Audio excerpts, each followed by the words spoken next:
चाहे वह मकर संक्रांति का त्योहार हो या उत्तरायण या भारतीय स्वतंत्रता दिवस, ये पतंगबाजी के पहले हैं। भले ही त्योहार हो या किसी अवसर पर पतंग को उड़ने का कोई ऐतिहासिक साक्ष्य या लिखित वृत्तांत न है, परंतु यह एक सदी पुरानी परंपरा है। ये इस लेख के माध्यम से अध्ययन करते हैं पतंग के इतिहास, कैसे ये भारत में प्रसिद्ध हुई और कब कब भारत में यह उड़ाई जाती है। जैसे कि हम जानते हैं कि भारत में पतंगबाजी का खेल बहुत पुराना और काफी प्रसिद्ध है। भारत के विभिन्न राज्यों में पतंग को अलग अलग समय में उड़ाया जाता है और साथ ही त्योहारों को मनाया जाता है। भारत अपने विभिन्न संस्कृति के लिए जाना जाता है। इस दिन लोग पूरे उत्साह से रंग बिरंगी पतंग को उड़ाते हैं और आसमान भी इस दिन पतंग से भर जाता है। साथ ही आपको बता दूं कि भारत में प्रत्येक वर्ष अंतर्राष्ट्रीय पतंग महोत्सव भी मनाया जाता है। क्या आप जानते हैं कि पहली बार पतंग आई कहाँ से, किसने सबसे पहले उड़ाया, इन त्योहारों को कैसे मनाया जाता है इत्यादि ये इस लेख के माध्यम से अध्ययन करते हैं। पतंग का इतिहास लगभग 2000 साल से भी अधिक पुराना है। हालांकि पतंग की उत्पत्ति या इतिहास के बारे में कोई लिखित वृत्तांत न है।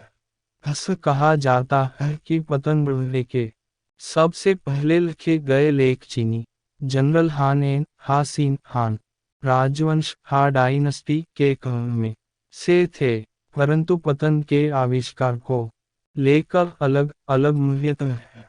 ऐसा माना जाता है कि सबसे पहले पतंग का आविष्कार चीन में किया गया था और एओए शानडोंग, जो कि पूर्वी चीन का प्रांत था, को पतंग का घर कहा जाता है।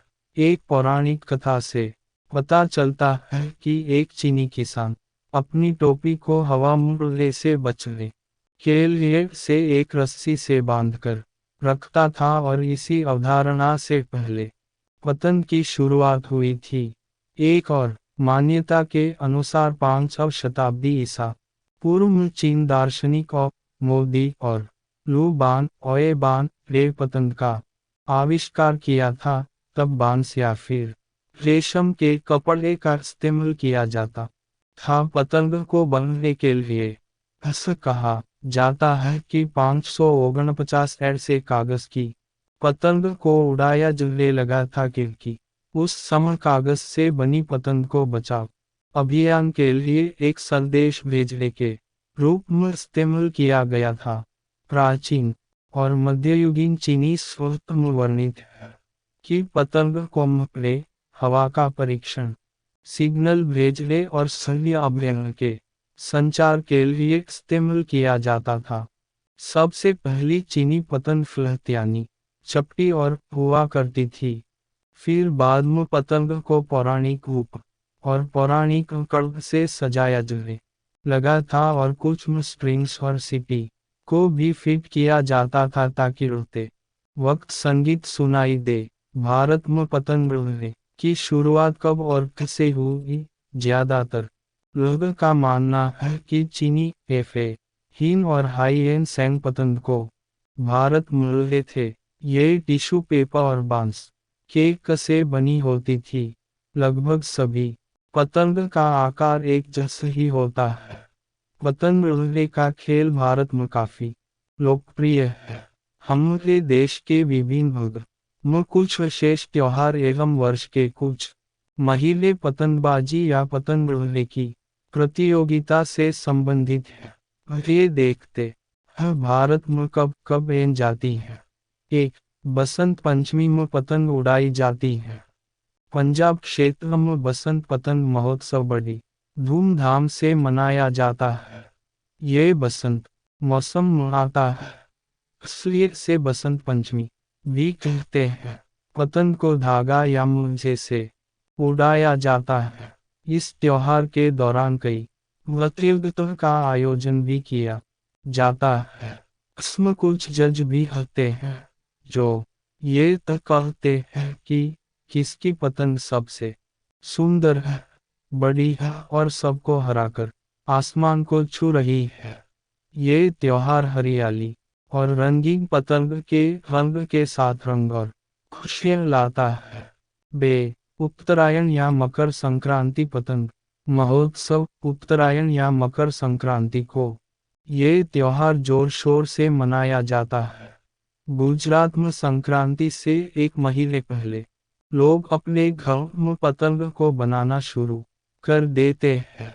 भारतीय कैलेंडर के अनुसार उत्तरायण या मकर संक्रांति का त्योहार उस दिन को चिन्हित करता है जब सर्दी गर्मी में बदल जाती है, बसंत का आगमन होता है।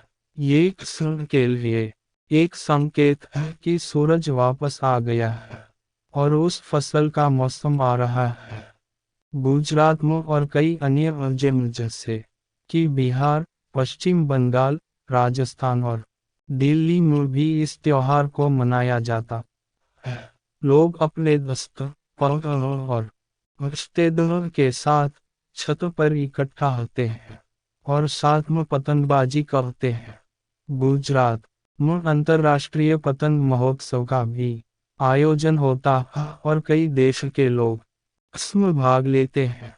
डेजर्ट पतंग महोत्सव उत्तरायण के दौरान कई साल से जयपुर में आयोजित किया जा रहा है। 3. दक्षिण भारत में पतंग पोंगल पर्व उड़ाई जाती है। दक्षिण भारत में पोंगल को मनाने के लिए लोग पतंग उड़ना पसंद करते हैं। कुछ समुद्र तट पर पतंगबाजी करने का आनंद लेते हैं। लोग ट्यूब लाइट को तोड़कर उसे पीसकर चावल के पानी के साथ मिलाकर पतंग के धागे पर लगते हैं उसको पकड़ने के लिए ताकि कि पतंग को काट सके। पतंग को अलग अलग तरीके से सजाया जाता है, किसी में फिल्म स्टॉस और कार्टून की छवियां भी होती हैं। 4. दिल्ली में स्वतंत्रता दिवस पर पतंग उड़ाई जाती है।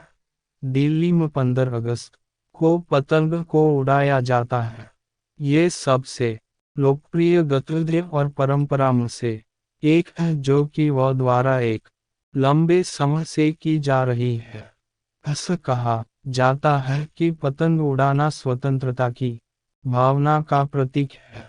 1927 में साइमन कमीशन के विरोध में गो बैक साइमन का नारा दिया गया था। उस समय देशभक्त ने पतंग पर गो बैक साइमन लिखकर उड़ाया गया था और विरोध किया था। तब से स्वतंत्रता दिवस के दिन पतंग उड़ाना एक परंपरा बन गई है। 5. दिल्ली में पतंग उड़ाना एक त्योहार के रूप में भी मनाया जाता है। दिल्ली में जनवरी के महीने में पतंग यानी फ्लाइंग फेस्टिवल मनाया जाता है। पूरे देश से लोग इस त्योहार में हिस्सा लेते हैं। ये दिल्ली में आयोजित एक विशेष पतंग उत्सव है। इस त्योहार को दिल्ली के कनॉट प्लेस में पालिका बाजार के पास मनाया जाता है। इस फ्लाइंग फेस्टिवल में 2 अलग अलग प्रमुख आयोजित की जाती हैं। Fight kite festival, fight kite competition और डिस्प्ले फ्लाइंग जीतने वाले को रोमांचक पुरस्कार और प्रदान की जाती है। यहाँ पर प्रतियोगी के लिए दिन का भी आयोजन किया जाता है। पतंग उड़ने की शुरुआत कब और कैसे हुई के बारे में कोई लिखित वृत्तांत न है या इसके इतिहास को लेकर अलग अलग मूल्य तो है, परंतु भारत में विभिन्न त्योहारों और कई अवसरों पर पतंग उड़ाई जाती है।